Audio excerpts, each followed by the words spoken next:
Gostaria de agradecer os nossos patrocinadores, né, o patrocinador Platino, a Vertigo, parceiro nosso de longa data, né, e também os patrocinadores Gold, Intelge, Objective, Pitang e S-Manager, pela parceria na realização desse evento. Teremos 2 apresentações agora pela manhã, tá? E logo após a gente vai servir o almoço no Salão Havana, lá no mezanino, conforme Pedro falou mais na abertura, tá? Aproveitem esse momento para visitar os estandes, como o Pedro falou também, conhecer todos os nossos parceiros, como eles podem ajudar vocês nas soluções, preencher o game board, estrutura uma dinâmica que a gente tem em todos os simpósios. A gente tem sempre um sorteio legal, bons produtos que são sorteados no final do evento, geralmente no coquetel. Tá? Aproveite esse momento também, para agendar sua Speed Consulting, também uma coisa que a gente vem trazendo recorrentemente. Dessa vez a gente trouxe uma equipe maior, mais consultores. Tá bem legal, a área está grande, então tem muita gente lá. Aproveitem, é um momento gratuito que vocês podem interagir com o time de consultoria da gente, quem sabe resolver um problema. Depois do almoço a gente volta para cá, né, para a trilha de desenvolvimento e produtividade, para mais algumas palestras, e no final do evento a gente vai ter o keynote na sala de volta. Voltamos para a sala lá onde foi aberto o evento, para as 2 palestras finais, um case do nosso cliente, a Sky, e a palestra do Amir Klink, para fechar o evento. Tá?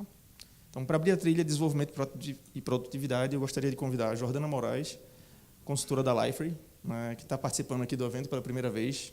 Com certeza ela vai agregar muito valor com a sua palestra. Desmystifying UX and why it should be a team effort.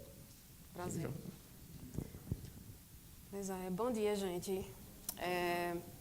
Na verdade, a gente, antes de iniciar de fato, né, a gente vai entender conceito, né, o que é o conceito de UX, que eu acho que talvez seja um pouco nebuloso para muitos aqui. Entender um pouquinho de como é o processo de rodar o X, de fato, de como o X funciona e por que esse tipo de pensamento, pensar em experiência e prover experiência, deveria ser algo pensado pelo time como um todo, né? Por toda empresa, inclusive o mindset da própria empresa. Mas antes disso, eu gostaria de conceituar a base de UX, de fato, né? Que é design. E muito provavelmente, muita gente liga design mais com algo artístico, que é o comum, né? Assim, todo mundo tenta ligar design com visual, com algo com apelo muito artístico. Mas quem é que de fato, né, sabe o que significa design, o que é design para você? Design, antes de tudo, é criar, de fato. A palavra design em si, ela não é numa tradução literal de desenhar, mas é muito ligada a projeto, assim como em computação, né, que design patterns, padrões de projeto. Mas design, antes de tudo, é criar, é projetar algo simplesmente para resolver um problema, para resolver uma necessidade de alguém, né, do usuário ou de um cliente, de fato. E a grande diferença entre o que é design em si e o que é arte, Maeda dá uma explicação bem massa sobre isso, que é design é a solução para um problema, para uma necessidade, de fato, e a arte é algo que te gera questionamento. Quando tu vê uma obra artística, você normalmente fica indagado ou questiona algo sobre ela. Design é algo que é muito para um propósito, muito para de fato você conseguir resolver um problema em si, uma necessidade, né?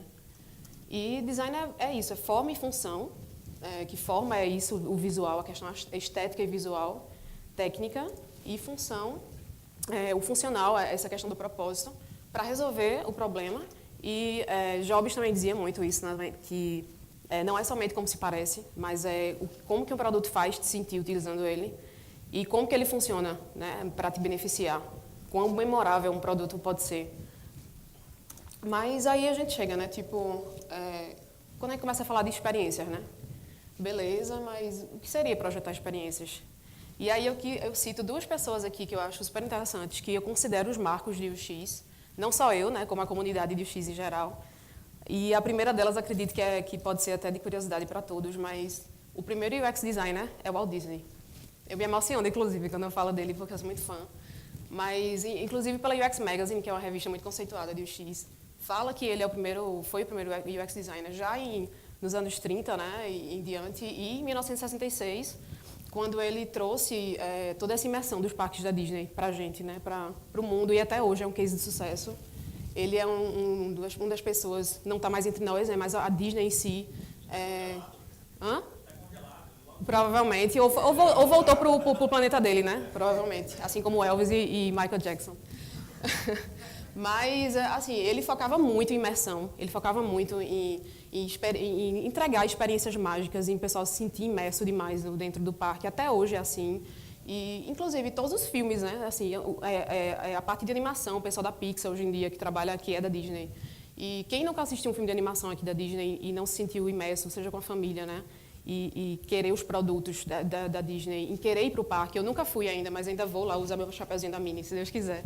Mas é fantástico. Assim, ele foi um cara que pensou muito em imersão e experiência e que pensava muito em design como utilidade. Ele tinha essa premissa, sabe? Uma curiosidade é que antes o parque da Disney, ela se chamava The Florida Project. E é engraçado que o parque da Disney ele era um protótipo. A ideia de Disney inicialmente era um protótipo que ele até chamava de protótipo experimental da comunidade do amanhã. Vê o nome, né, que ele definia Disney antigamente, que é o próprio Epcot, que hoje a gente tem lá o Epcot Center. Mas era essa ideia de tipo, ter tecnologias e ter coisas mágicas em que as pessoas ficassem imersas e se sentissem maravilhados e não houvessem frustrações. Enfim, e é uma premissa que ele segue até hoje, que se segue até hoje na Disney, né? É um dos maiores exemplos que a gente pode citar inicialmente. O segundo é praticamente o pai de UX, assim, também, é Don Norman, que é fundador da Nielsen Norman Group, juntamente com o Jacob Nielsen, que é o pai da usabilidade considerado. Norman foi o primeiro cara, né, a trabalhar com o X, de fato, foi o cara que cunhou o termo de UX na Apple. Ele trabalhou somente na concepção do iPhone, em 2007, e ele criou esse termo de UX, né, querendo atrelar justamente essa questão de que design, né, experiências e interfaces tinha toda essa ligação, tipo, não somente da questão estética e emocional. Ele é um cara que trabalhou com psicologia também, foi diretor de psicologia na Universidade de Califórnia e é de design também. Então, era um cara que entendia muito de cognição e de emoção. E ele liga totalmente o X à emoção, né, a feelings, a sentimentos, de fato. E é famosíssimo por esse livro aí, de Design of Everyday Things, que ele cunhou o termo também User-Centered Design, né, que design centrado do usuário veio dele também, além do termo de X. Então, assim, é uma referência monstra para entender, de fato, experiência, independente de você ser da área de tecnologia ou não. São livros fantásticos, todos os livros de Norman, assim, recomendo bastante. Mas, assim, né, explicando, de fato, o que é o X. Se você for pensar numa vertente técnica, não tem vertente técnica, né? O X é tudo.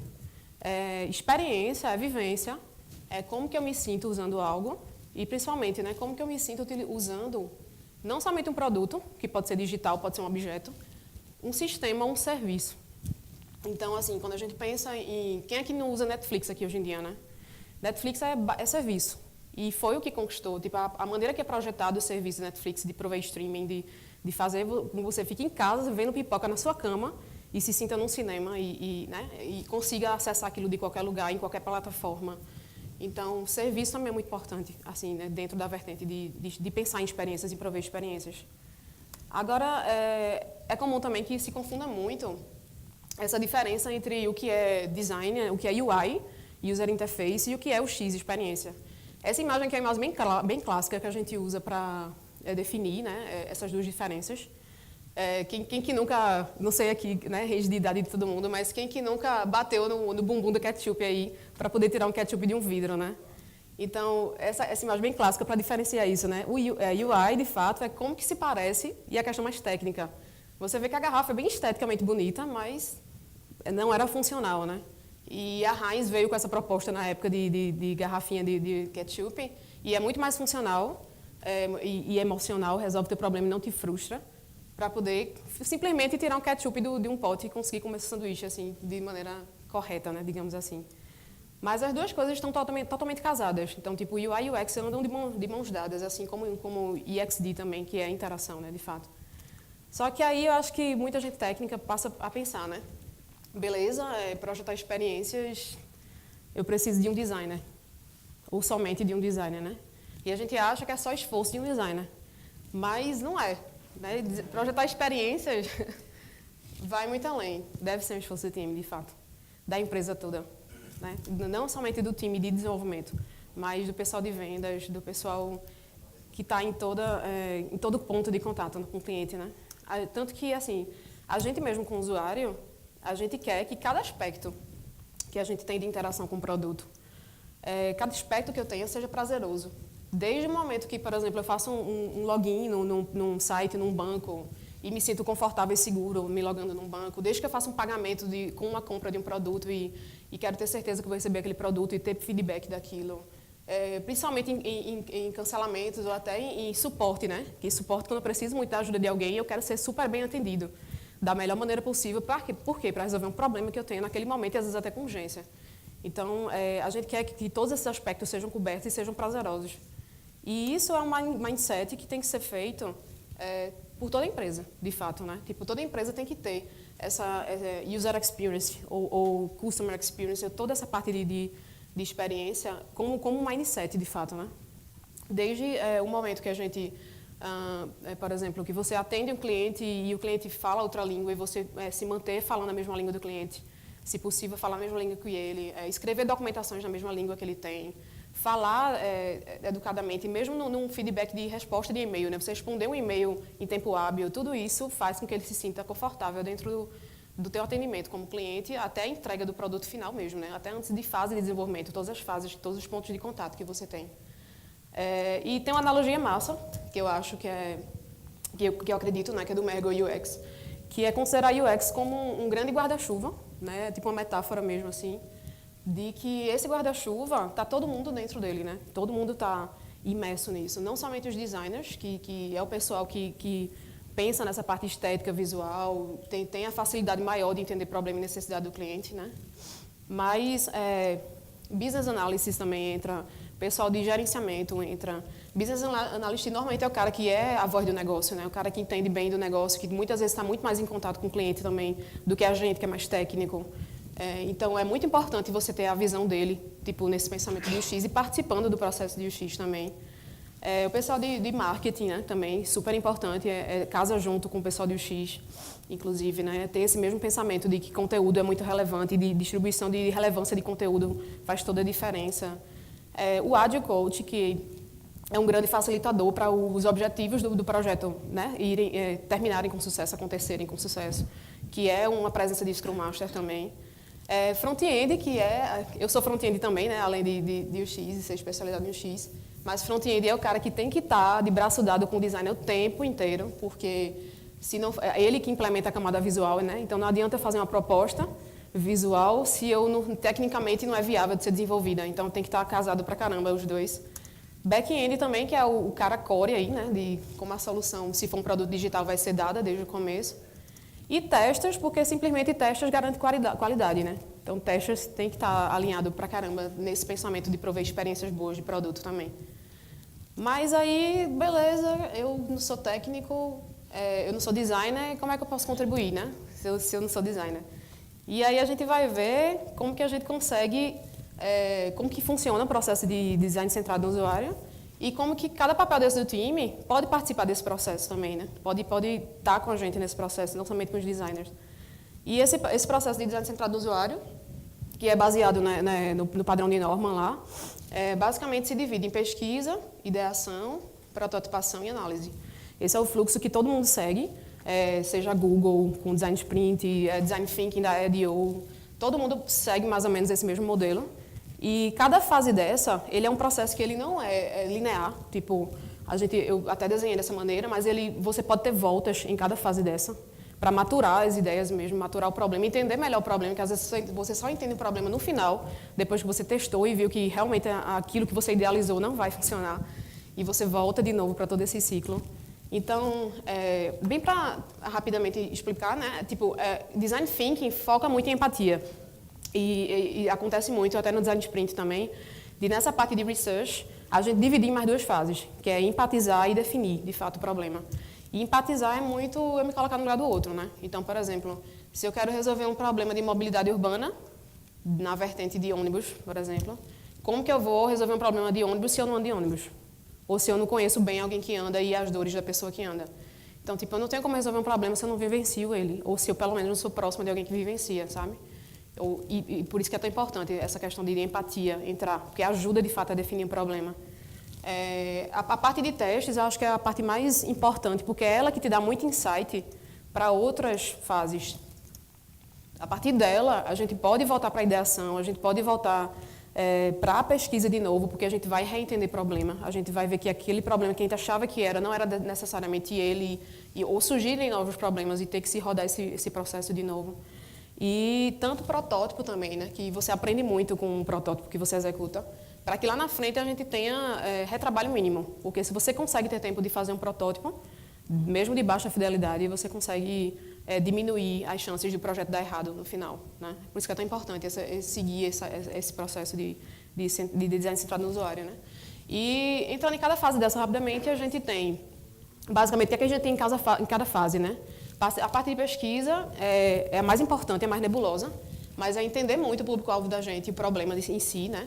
A gente definiu o objetivo, qual é o long-term goal, que o Design Sprint fala muito, que é tentar definir o objetivo de fato do projeto, identificar a necessidade de usuários e a oportunidade de negócio, de inovação, fazer entrevista, né, que é muito importante a gente entrevistar, se a gente não empatizou o problema ou não sentiu o problema, mas a gente tem outras visões de pessoas que passaram por aquilo também. Pesquisar por referências e competidores, ou seja, essa parte de pesquisa, a gente faz muito também, a gente vê relativo ao mesmo produto que eu estou querendo desenvolver, quem tem o mesmo produto parecido. Por exemplo, o iFood fazer uma pesquisa sobre que se eu estou querendo fazer um produto de entregar comida, eu tenho que ver quem são os produtos que existem atualmente e o que é que esses produtos têm de ruim, para que eu possa atacar nesses pontos, além dos meus pontos de melhoria também. Então, é muito importante a gente, nessa fase, entender, né, essa parte de outros produtos. E usar frameworks mesmo, assim, super interessantes, que a gente tem mapa de empatia, User Journey Map, que eu vou mostrar rapidinho aqui. Mas nessa fase aqui, o time todo pode participar. E é importante que participe, porque cada papel desse a gente tem uma visão diferente, né? Tipo, cada pessoa dessa, persona dessa, pode dar insights diferentes, né? Às vezes tem que estar fora da caixa do mundo de design, por exemplo. Eu que sou designer, estou muito no pensamento estético, visual e mágico da coisa às vezes, e outra pessoa que é mais pé no chão consegue chegar e dizer, não, a gente tem que, não é bem assim o problema, acho que a dor do cliente é muito mais nesse sentido, e você consegue afunilar melhor para as próximas fases, né? De ideação e prototipação. E a jornada basicamente é assim, se eu estou querendo resolver um problema de aviação, né? De um sistema de aviação, digamos assim, a experiência de um aeroporto e de voar, digamos, de um operador de avião. Eu tenho que mapear todos os pontos de contato que eu tenho com isso, né? Como é que é a jornada de ir para o aeroporto? Eu faço o check-in primeiro no site, ou eu posso fazer o check-in no local, eu chego lá com a minha mala, despacho minha mala, entro no avião, estou tendo a experiência de estar dentro do avião, chego no meu destino. Isso é uma jornada é todo o percurso que eu passo para poder, que eu tenho contato com o produto, né? Seja digital ou não. Então, para cada ponto de contato desse que eu tenho na jornada, você consegue mapear o que é positivo e o que é negativo. É justamente essa curva aqui, eu consigo ter frustrações e felicidades em cada ponto desse. E em cada frustração é onde você vê uma oportunidade para você inovar ou para você melhorar o seu produto. E isso aqui dá uma visão muito massa, assim, de onde você tem que atacar exatamente no seu produto. Por isso que é um framework super válido para a parte de pesquisa. E que não somente designers podem fazer, né? Na parte de ideação, basicamente é a parte de realmente gerar soluções, de todo mundo pegar um lápis e ter papel na mesa, post-it para cima e tentar gerar ideias em cima do problema que foi encontrado, né, que foi identificado. Do RAFs é justamente fazer RAF. RAF é um termo de desenho, né, de ilustração e design, que RAF é rascunho, de fato, né, é esboço, é começar com a ideia, bonequinho de palito mesmo, e porque não precisa de tanto detalhe visual, né, nessa parte. Você precisa realmente que a ideia, pensar e analisar se a ideia funciona. Pensar nessa parte de análise e viabilidade técnica, porque também não adianta eu idealizar algo que não é viável tecnicamente ser desenvolvido. Então, né, assim, não adiantaria se não fosse tecnicamente fácil de ser desenvolvido. E aqui a gente também já pega referências de UI, né? Assim, já começa a catar um pouquinho de competidores que eu tenho também, quais são os padrões usados no mercado de UI, tipografia, marca, qual é a marca do meu cliente, padrões de codes que eu devo utilizar, enfim, você já começa a fazer esse estudo. E amadurecer as soluções que o time começa a fazer, né? Todo mundo pode participar dessa parte também, inclusive, e chegar e rafiar e desenhar ideias. E esse Crazy Eights aí é um framework massa da Google também, que você pega a própria ideia que você tem, mesmo riscada num papel, e evolui ela 8 vezes, cada das vezes em 1 minuto. Você pega a mesma ideia e para cada minuto, mais 1 minuto eu evoluo a mesma ideia, mais 1 minuto a mesma ideia. E no final, você tem, no 8º frame, você tem a sua ideia amadurecida, assim, de maneira mais consistente, né? Para que, de fato, possa seguir adiante. E todo mundo do time pode dar ideias e alguma pessoa do time pode ser chamada como decisor. Normalmente, o Agile Coach é um cara massa para isso, assim, também, o Scrum Master. Mas ele pode ser o cara que vai decidir qual vai ser a ideia que vai seguir adiante para ser testada. Porque o próprio time todo vota, consegue votar nas ideias e as ideias que mais votam, ou o próprio Scrum Master no final vai definir, assim, né, um decisor, um papel de decisor dentro do time que está rodando esse processo de UX. Isso é um exemplo de um RAF, né, que eu fiz para um produto, né, um aplicativo de mobilidade urbana, para uma espécie de Uber para vans escolares. Então, pode ver que você começa com uma ideia um RAF bem lápis e papel mesmo, sem muita complexidade, mas tentando amadurecer os fluxos e entendimento, né, de como é que funciona. E a gente vai, a partir daí, né, tendo essas ideias rafiadas, a gente começa a pensar em protótipo. E protótipo é você amadurecer um pouco a UI, né, amadurecer as ideias de design também, entender e definir as interações e fluxos que vão acontecer, fazer protótipos de papel e funcionais, né? Você pode fazer um protótipo de papelão mesmo, de fato, e ser tão eficiente quanto usar ferramentas do mercado, como a gente tem hoje em dia, né? O Adobe XD, o Sketch, o Marvel, o InVision, ferramentas show de bola também, inclusive colaborativas, que o time todo pode chegar lá e sair criando, prototipando, e amadurecer a proposta de UI, né? Para, de fato, a gente ir para um teste, realizar um teste com usuários e fazer recrutamento. Nessa parte de protótipo também, é importante que a gente faça, antes de ir para o teste, a gente faça um script de entrevista, para que a gente conduza o teste, depois, na parte de teste, para que essa condução, bem dentro de um cenário que a gente quer testar, de uma funcionalidade, da funcionalidade em si. Por exemplo, nesse app de vans escolares, se você quiser testar eu pedi um Uber escolar, né, uma van escolar para o meu filho, e levar meu filho à escola e acompanhar isso, se isso vai funcionar, se essa ideia funciona. Então, é bem nessa vertente. Também, grande parte do time pode funcionar. Testers têm papel importante também nisso, por ter essa visão de QA, né, de qualidade, assim. Então, é muito interessante que eles participem também. Devs também podem participar tranquilo, assim, para coletar assets para essa parte de UI, para ver questão de viabilidade técnica também. E, enfim, né? E um exemplo aqui que eu vou dar é que a gente pensa muito em protótipos sempre digitais, mas eu tenho dois, assim, um exemplo de um protótipo digital e um exemplo de um protótipo que eu fiz que não foi, né, digital. Isso aqui era muito um protótipo de futurístico de acessibilidade, mas era uma caneta médica para que deficientes visuais conseguissem fazer um exame. Então, isso aqui eu testei com um deficiente visual em loco, localmente, assim, com ele, e foi super eficiente o teste do protótipo. A gente imprimiu isso aqui em 3D, fez uma impressão 3D, e eu vi o deficiente visual chorando depois que ele ele executou o protótipo, né? Então, isso para a gente, no time que a gente fez esse teste do protótipo, foi super... Apesar de não ir tecnicamente para de não ser desenvolvido, né? Porque é algo muito futurista, assim, num pensamento futurista, mas a gente viu que funcionou, assim, né? Todo esse processo que a gente pensou do problema e de ele conseguir, no final, estar feliz e se sentir, pô, eu posso ser médico um dia, né? E fazer pelo menos alguns tipos de exame, assim, com uma caneta dessa.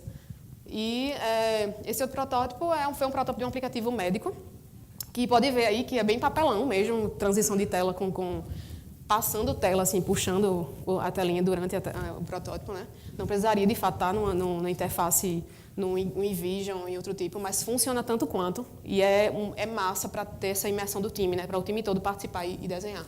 Porque não requer habilidades de arte nem de nada, né? Assim, todo mundo pode participar disso aqui e criar isso aqui.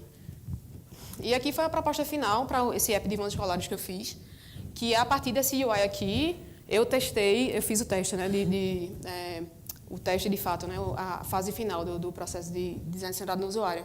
Mas foi um fluxo mínimo, que era de fato escolher um carro, né, escolher um serviço de van escolar e contratar esse serviço, inserir escolher meus filhos, né, para poder usar o serviço e ir para a escola no momento que eu queria, nos horários pré-definidos, e acompanhar o trajeto dos meus filhos para lá também.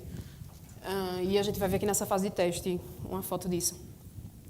E essa parte de teste é a parte que eu considero mais importante, que é você tem que recrutar usuários que são os stakeholders lá do começo que a gente definiu, né? Quem de fato sente as dores e para quem a gente tem que resolver o problema. Então, fazer esse recrutamento de usuário, analisar o protótipo, se ele foi realmente bem feito, né? Para resolver aquele problema. e focado numa feature específica. É muito importante que a gente durante a fase de teste, pense no cenário a ser testado e não no produto todo. Você tem que testar, de fato, sei lá, botar um carrinho fazer uma compra. Então, eu vou testar a feature de colocar a compra no carrinho, fazer o pagamento e dar tudo certo e eu receber no meu e-mail a notificação de que o pagamento deu tudo certo que eu vou receber um produto. Então, isso é um cenário. Então, a parte de testes tem que ser muito focada em cenário para ser eficiente. E a gente tem muito a observar, né, comportamento, interações e reações dos usuários. E isso a gente tem, o próprio time pode ter 3 pessoas, praticamente, que pode ser devs, pode ser qualquer papel do time, mas é muito importante que um tester, por exemplo, participe disso. Mas, basicamente, o design é o cara que faz a entrevista, baseado no roteiro que foi escrito na fase de protótipo, né? Então, a gente tem a pessoa que está testando o protótipo, né, que o ideal é ser alguém que passou por essas dores, né, daquilo que está querendo testar.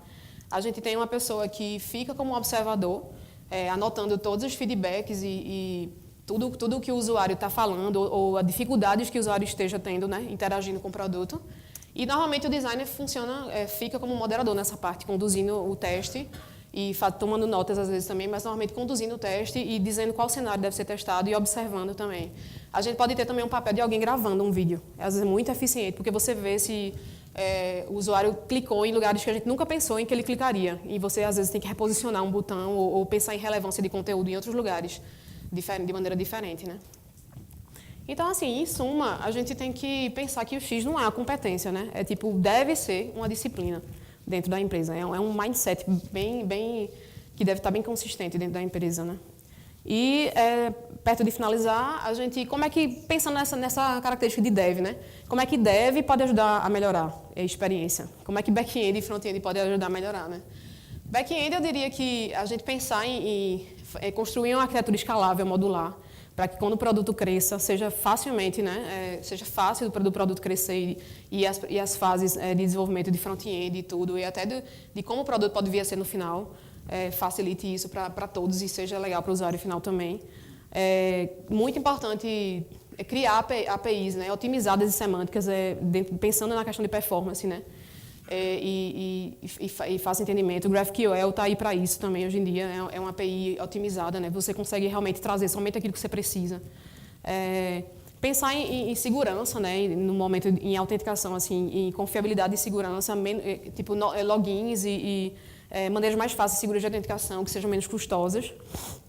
E super interessante um paper que eu vi, que assim, tentar alcançar a usabilidade através de padrões de projeto, de desenvolvimento.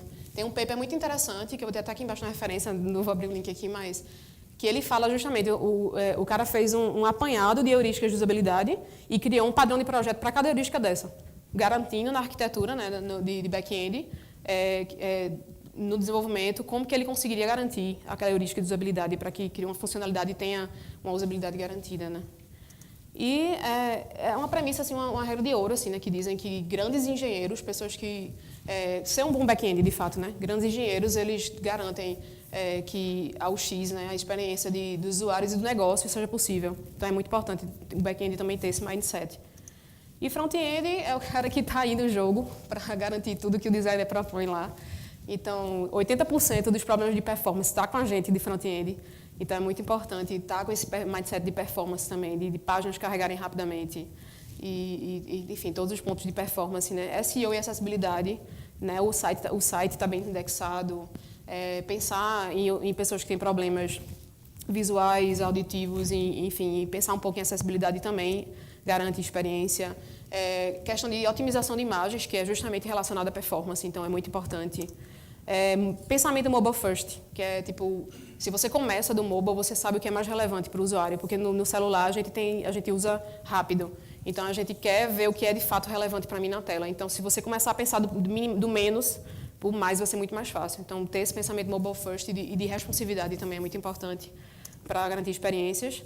E páginas de feedback, né? Tipo, ter páginas de 404, páginas de erro, é importante que o front-end garanta também.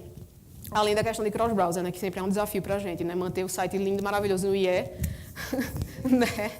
Pois é, mas assim, tem que se manter. Então, enfim, não é só Chrome, o mundo, se fosse, era perfeito, mas não é. E terminando, gente, design thinking preza muito pelo alinhamento, né, de negócio, pessoal de negócio alinhado com o pessoal de tecnologia e alinhado com o pessoal de design que está aí para facilitar, ser facilitador de entendimento de pessoas, né, assim como a Agile Coaching, de fato podem chegar a gerar inovação. Isso é uma fórmula do mindset de design thinking, de fato, né. E terminando aqui, isso aqui não é um risco de caneta Bic do meu sobrinho, é um gráfico que é legal mesmo assim, de se ver, porque assim, mostra claramente que a fase de pesquisa é a fase que é mais nebulosa, então quanto mais papéis, quanto mais pessoas participarem dessa fase de entendimento do problema e necessidade do usuário, melhor, porque lá na frente a gente vai ter um conceito muito mais correto, digamos assim, né? E o processo de design e desenvolvimento vai ser muito mais linear. Então, lá na frente, a quantidade de retrabalho que a gente pode ter e a felicidade, a clareza, o foco e a felicidade do cliente pode ser muito mais garantida, né? Se todo esse processo de pesquisa e entendimento do problema for feito em time, assim, for feito com um esforço do time. E, para terminar, eu gostaria de... Eu sei que pode ser que role perguntas para mim, mas eu gostaria de fazer algumas perguntas para vocês, assim, mas, na verdade, não perguntas, deixar no ar para vocês, para que vocês saiam daqui pensando um pouquinho sobre isso, né? Qual é o propósito da sua função hoje em dia, né? Como seja um back-end, seja alguém de vendas? O que é que você faz para garantir a experiência do seu cliente hoje em dia? O que é que você faz? O que é que você está fazendo? E como que você garante a experiência também das pessoas que trabalham com você? Porque isso é uma propagação, né? Tipo, se eu como back-end garanto para o front-end que ele vai trabalhar bem através das coisas que eu faço, muito provavelmente ele vai entregar as coisas muito mais rápidas e vai desenvolver facilmente. E isso vai ser uma consequência também para o produto final que vai ser entregue. Então, é um mindset que eu gostaria de deixar para todos aí. E é isso. Obrigada.